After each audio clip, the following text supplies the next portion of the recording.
lagi hendaklah dipeliharakan, lagi hendaklah dipeliharakan, hendaklah dipeliharakan daripada, nyata daripadanya, nyatanya nya tu tak ada tu, lagi hendaklah dipeliharakan, bahawa nyata daripadanya, daripada yang membinasakan ni, nyata daripadanya,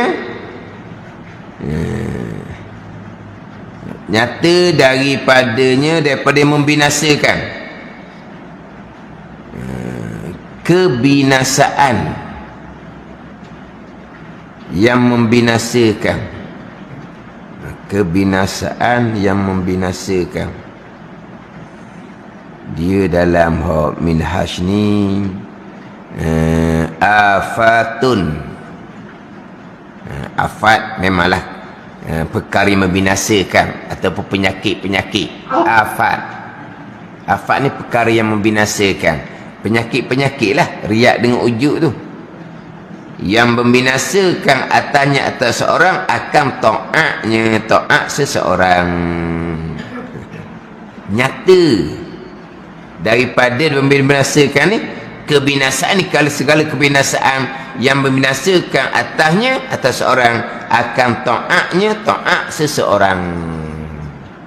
Riak ujuk memang nyata membinasakan pahala ketaatan seseorang.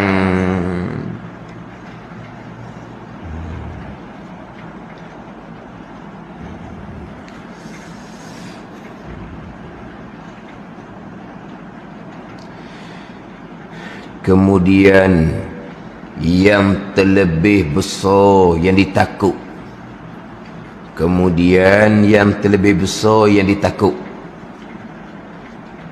lagi yang melengkapi akan dia jatuhnya, berlakunya. Kemudian yang terlebih besar yang ditakut, lagi yang melengkapi akan dia jatuhnya, yang nisbah berlakunya. Mana yang terlebih besar ni? Ini itu khabar kepada kata yang terlebih besar. Yang terlebih besar tu mubtada', ini tidak khabar dia. Kemudian yang terlebih besar yang ditakut, perkara yang ditakuti dalam amal ibadah, hak paling besar. Lagi yang melengkapi akan dia akan kebinasaan, jatuhnya, manis nisbah berlakunya. Yang melengkapi macam mana? Riya ujuk ni melengkapi umum umum melengkapi orang yang berilmu pun kena, dia kena belaka ni.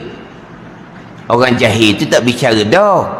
Riya ujuk orang tak bicara dah, orang jahil ni. Dia melengkapi riak ujuk ni kena pada semua orang kalau dah jaga molek. Kemudian yang terlebih besar yang dia takut, mana yang ditakuti yang paling besar sekali, lagi yang melengkapi lagi yang meratai, yang umum akan dia akan kebinasaan, melengkapi jatuhnya, yang ini nisbah jatuhnya, nisbah berlaku. Qamas itu Rumi buat macam mana? Tak, ni ayat kitab ni kena fokus ayat kitab dahulu.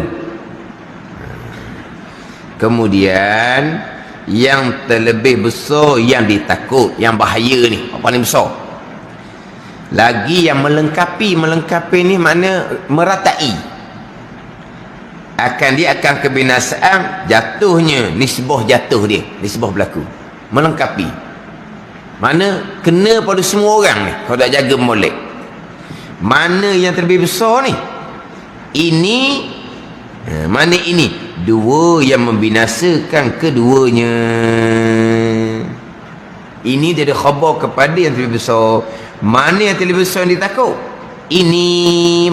Mana ini? Dua yang memutuskan akan dia, iaitu riya dan ujub. Riak dan ujub lah yang terlebih besar yang ditakuti, yang melengkapi kena pada semua orang.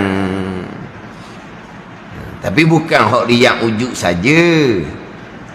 Dahulu bicara dah berkaitan dengan takabur, dahulu bicara berkaitan dengan hasad dahulu. Ketika bicara akabah yang ketiga, sudah membicarakan berkaitan dengan takabur, berkaitan dengan hasad. Ketika membicarakan akabah ketiga dahulunya berkaitan dengan halangan dunia, zuhudnya macam mana, kasih akan dunia macam mana. Itu pun di antara yang membinasakan, iaitu kasih akan dunia. Kemudian hak ni hak lebih takut dia, riak, ujub. Memang di antara contoh kitab riak, ujub, takabur, hasad, dia contoh hasad lah. Bila seseorang ni tidak peduli mana dah kedudukan duniawi, dia tak ada nak terima hasad dah. Dia hasad timbul ni tengok kelebihan orang pada dunia dia.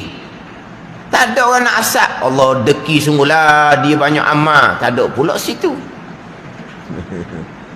Tapi kalau timbul tu bukan hasad pula, tu khibtah pula, Allah banyak buat amal, kita nak jadi macam dia juga. Tu dah panggil hasad pula. Sepatutnya nak hasad lah, hasad kepada hak rajin buat amal tu lah. Allah dia pahala.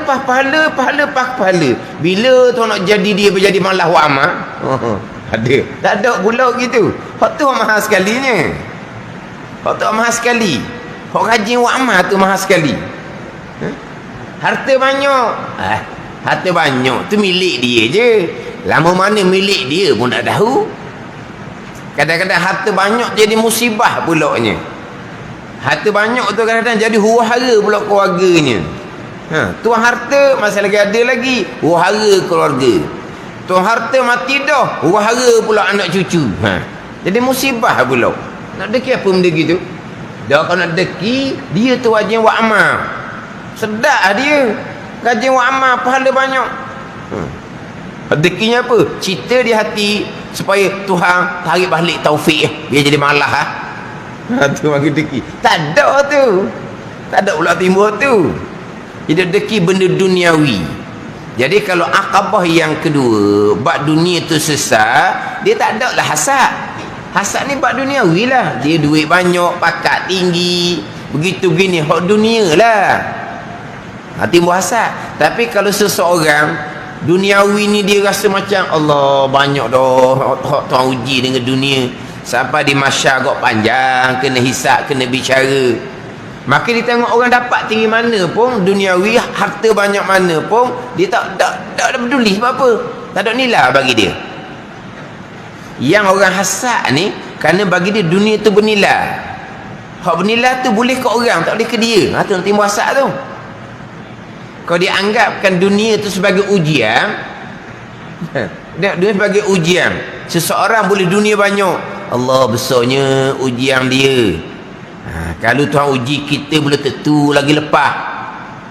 Kalau boleh dunia banyak macam dia Tuhan uji dunia banyak pun apa, okey je. Maknanya dia tidak kata menggunakan duniawi itu untuk maksiat. Dia sentiasa bersyukur.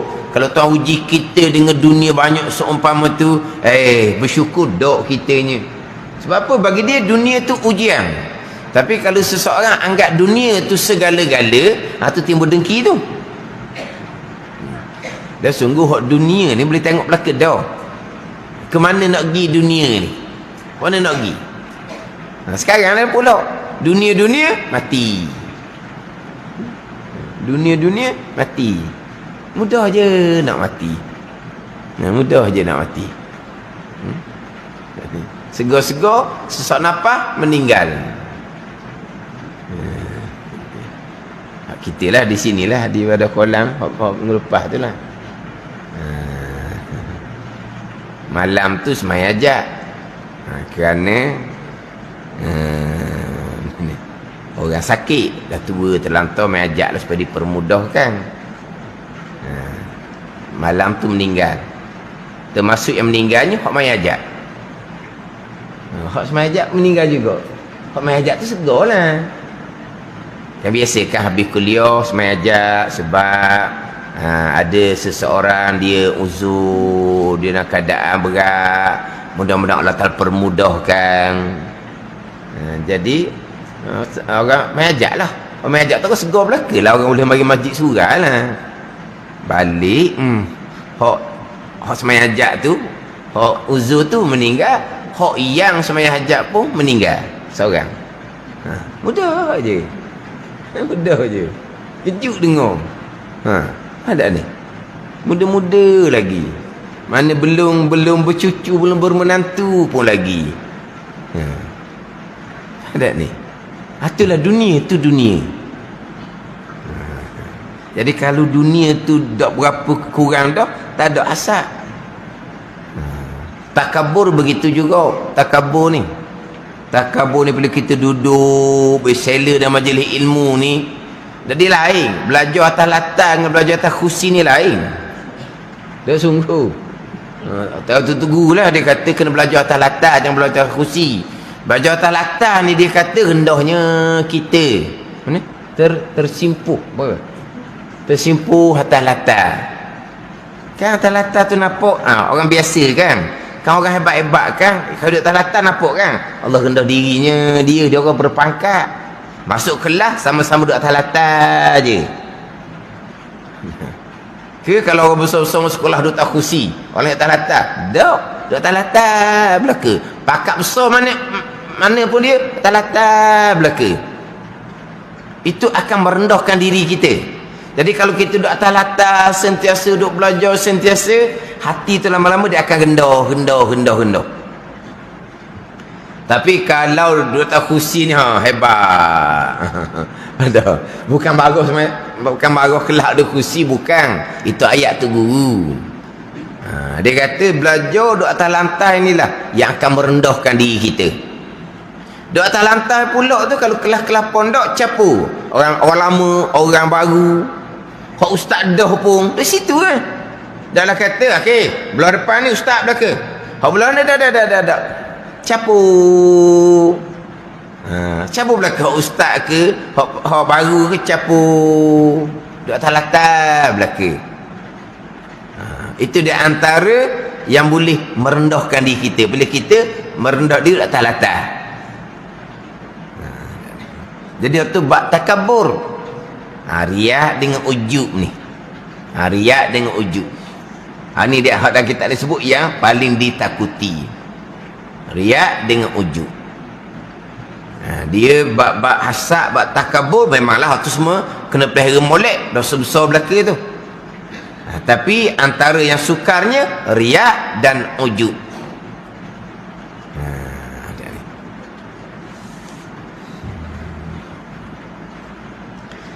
Yang mana keduanya ni yang ditakuti, yang melengkapi, mana kena pada semua orang ni, riak dan ujub. Maka hendak kami sebutkan pada tiap-tiap. Maka hendak kami tu Imam Ghazali. Tak ada kami situ dah, tambah kami. Kami tu Imam Ghazali. Maka hendak kami Imam Ghazali sebutkan pada tiap-tiap suatu dia kedua riak dan ujub ni usulnya, asas dia. Asas tapak umbi pembicaraan riak dan ujub. Nak kecil lagi pula dah. Dahulu panjang dah bicara bab riak dan ujub ni. Ni nak kecil lagi ni. Dia punya usul dia, asas dia, tapak dia, tunjang pembicaraan riak dan ujub ni yang memada dengan peliharaannya, peliharaan Allah Subhanahu wa ta'ala yang memada. Maka hendak kami Imam Ghazali sebutkan pada tiap-tiap suatu daripada keduanya, daripada riak dan ujub, usulnya, mana asas dia, tapak umbi pembicaraan riak dan ujub, usul yang memadakan usul yang memadakan dengan peliharaan Allah Subhanahu wa ta'ala.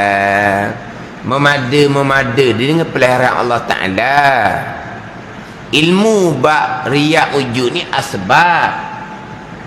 Memada tak memada itu semua datang daripada peliharaan Allah Subhanahu wa ta'ala. Tapi asbabnya ni pembicaraan ni, ilmu ni asbab. Ilmu menjadi asbab. Tapi memada tak memada ni dengan peliharaan daripada Allah Subhanahu wa ta'ala. Mudah-mudahan kata Imam Ghazali rahimahullah, memadai kepayahan kamu, memadai kepayahan kamu akan keduanya, akan riak dan ujub. Memadai ni dengan izin Allah Subhanahu wa ta'ala, dengan kehendak Allah Subhanahu wa ta'ala. Jadi mudah-mudahan kata Imam Ghazali, memadai kepayahan kamu akan keduanya. Keberatan payah ni nak pelihara riak dan ujub ni, memadalah dengan izin Allah Subhanahu wa ta'ala, dengan kehendak Allah Subhanahu wa ta'ala. Cerita-cerita bab ilmu asbab belaka, kembali kepada Allah Subhanahu wa ta'ala. Maka ada pun riak, maka aku Imam Ghazali rahimahullah sebutkan padanya pada riak, pertamanya firman Allah Subhanahu wa ta'ala, Allahu khalaqa sab'a samawati wa minal ardi mislahunna. Allahu khalaqa sab'a samawati wa minal ardi mislahunna. Inna tu tak ada tu. Inna tak ada. Macam mana dengan hurumi? Ada tak ditulis inna? Hurumi. Tak ada inna. Inna tu tak bulat. Tak ada. Inna tu tak ada. Allahu khalaqa sab'a samawati wa minal ardi mislahunna. Dia mubtada khabar situ. Dia mubtada khabar. Inna tak ada. Jadi rumi tu, hak inna tu wak bulat ke, pakai gam ke situ kau pandai. Bukan gam, bukan ni apa? Ni liquid paper. Tapi inna tu memang kena buang. Itu tak ada tu. Dia kalau ayat Al-Quran tersalah cetakan, wajib kena baiki. Kalau tak ada pen, pinjam pen dengan kawan. Hak lain salah cetakan, kita mau baiki, itu pulang pada kita lah. Lepas tu kemudian nak baca sendiri, nak baca macam mana dah tahulah. Tapi kalau tersilap cetakan tu ayat Al-Quran, maka waktu wajib kena baiki. Inna tak ada. Dia mubtada khabar je tu.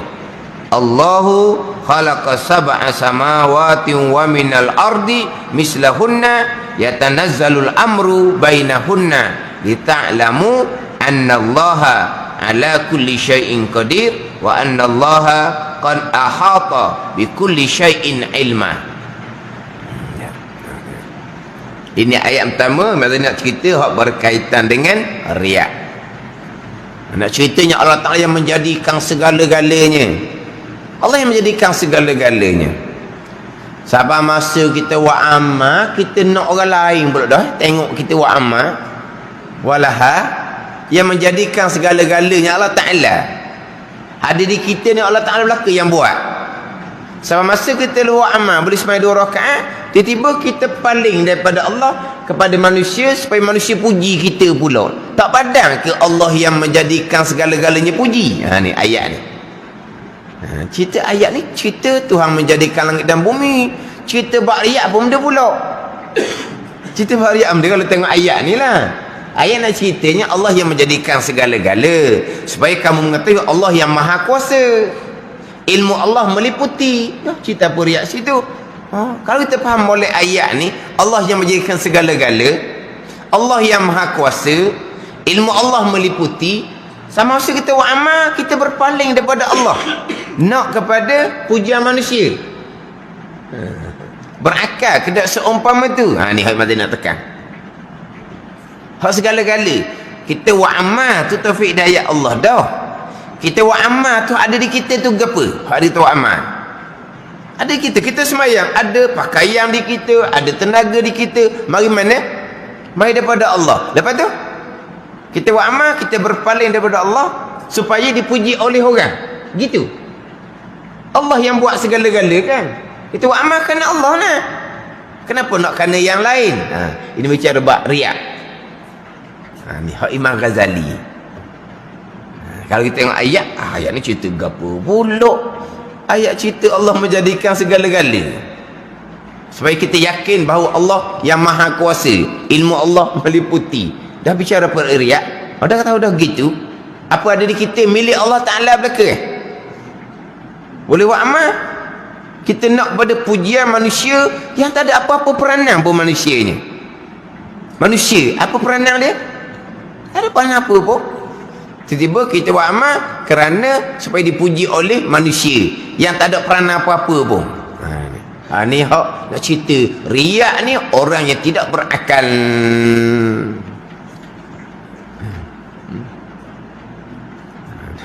Hari akhirah pula semuanya milik Allah. Atas dunia kita nak pujian orang, sampai dalam di hari akhirah Allah Ta'ala minta balasan daripada orang yang kita harap pujian. Betul lah. Kita cari dia. Buat amal itu kena siapa? Supaya orang puji. Cari orang tu. Tak cari orang tu. Minta orang tu. Syurga dia letak mana orang tu? Orang tu ada tak syurga milik dia? Dia pun belum tentu lagi syurga neraka kan? Ni halusnya cara susunan dalam kitab Minhajul Abidin karangan Imam Ghazali rahimahullah. Wallahu a'lam.